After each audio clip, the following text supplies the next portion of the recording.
In this video, I'm going to be using this lap to show you guys where you're losing time at one of the most legendary circuits on the calendar, Spa-Francorchamps. The only thing I require you guys to do is once you finish watching this track guide and done some practice, make sure to come back to the video and let me know how much time you were able to save thanks to it. So let's get into it. Okay then guys, so coming down to the final corner now, you want to take it a little bit differently to how you would at the end of the lap, of course. You want to stay a little bit wide here just so that you can turn in late.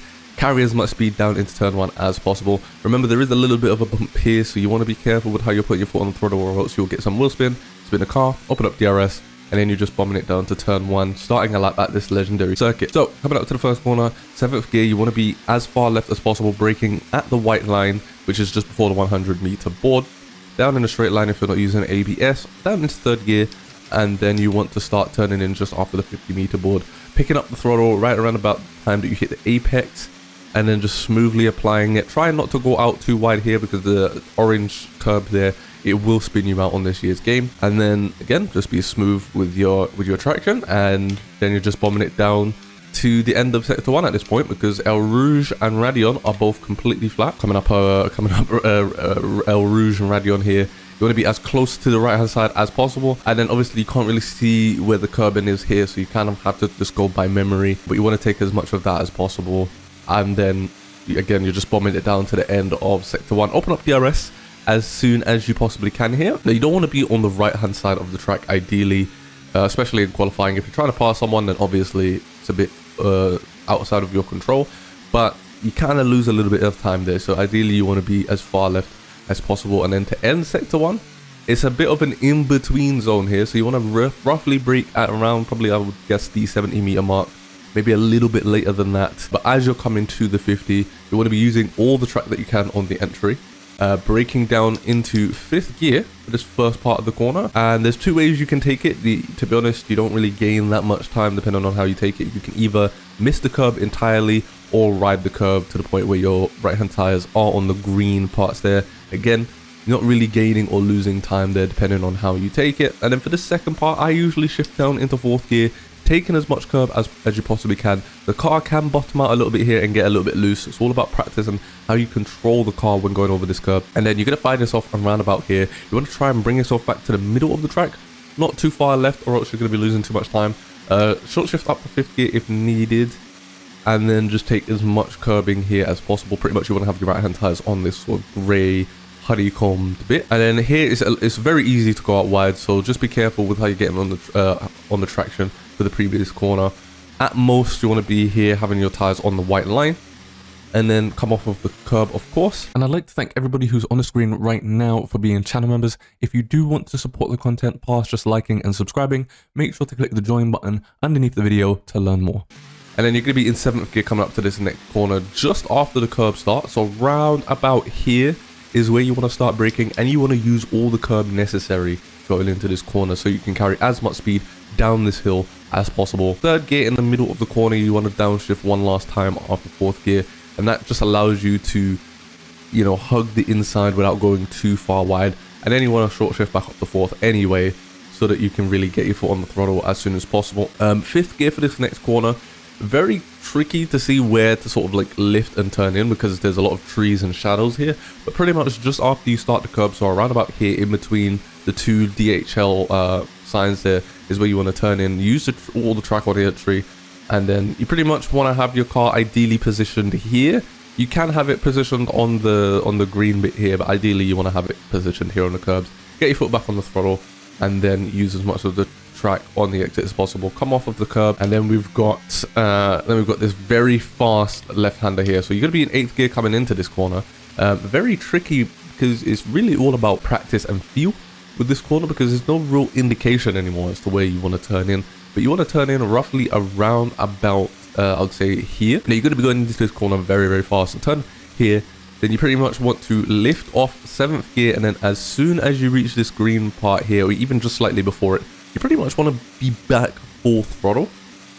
And then obviously you want to use as much of the track here as possible, and then basically cut back wide to the left, and then pretty much flat for all the section. Then the next section you're going to be in 8th gear once again. Just in between the curb starting and the 50-meter board is where you want to brake. So right about here, down into 5th gear, and you want to have you want to have ideally your right hand tires on this grey honeycomb little section here, and basically that will just help carry the car around this corner. Then you want to come off of it, lift off as you're coming into this corner here, because you're going to be using all the curb possible, and if you're full throttle by this point, you're going to spin the car. So you want to lift off and then get back on the throttle as you come off the curb. So around about as soon as you come off the curb, that's when you want to apply full throttle again, using all the track here. And then the start of this curb here, just before the 50-meter board, is where you want to brake on the left hand side, of course. Down into fourth gear, sorry, and then just carry the speed through using the green sort of tarmac there, and then get your foot on the throttle. In the race, I believe even on strict, you probably can get away with going wide, but in qualifying, ideally you don't want to go wide or else you'll invalidate your lap. Fifth gear, flat out through this corner here. Even in during the race on hard tires, you pretty much want to be flat there.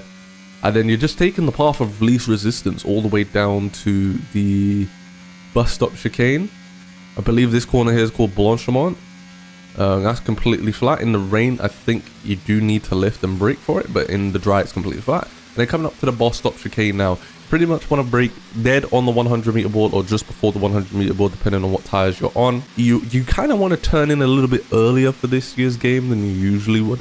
I noticed when I was watching a Yano stream, when he was doing this, people were asking why is he turning into the corner early. It's actually because there's a little bit of a bump here that sort of like throws you wide if you hit it. So you kind of want to turn early just to avoid it. Now going into this corner now, you want to be in 8th gear going into it, obviously, and then you want to downshift into 3rd gear. Try to miss that bump so that you can actually hit the apex, because if you miss this first apex, then you're going to lose time on the exit, because you're going to have to make it really, really tight. So yeah, you want to hit this apex here in 3rd gear. You want to continue turning until you get around about the middle between the two chicanes, and then you want to turn in quite early using all this curb, and then just get your foot on the throttle as soon as you can. Remember that the bump is still there, and then keep the car as straight as possible. Open up DRS, and then you just bomb it down to the line, and that is a lap around one of the most legendary circuits in Formula 1, Spa-Francorchamps. So I'm going to show you guys a full lap, and then we'll get into the after parts.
Okay then guys, so that is how you master one of the most legendary circuits in Formula 1, Spa-Francorchamps. Now as I said at the beginning of the video, make sure once you've done some practice based on this track guide, come back to it and let me know how much time you were able to gain thanks to this guide. Now here's what to do next. There'll be two types of videos on the screen right about now. You'll be one here. This is a playlist. Make sure to click it because this is all the track guides that I've done up until this point. And if you need any help on any other track guides, this is the best place to go. And then there'll be a random video here, probably my trail raking video that will help you, or my traction control video that might help you improve at using no assist. So make sure to click one of those if you need help there, and I'll catch you guys in my next video.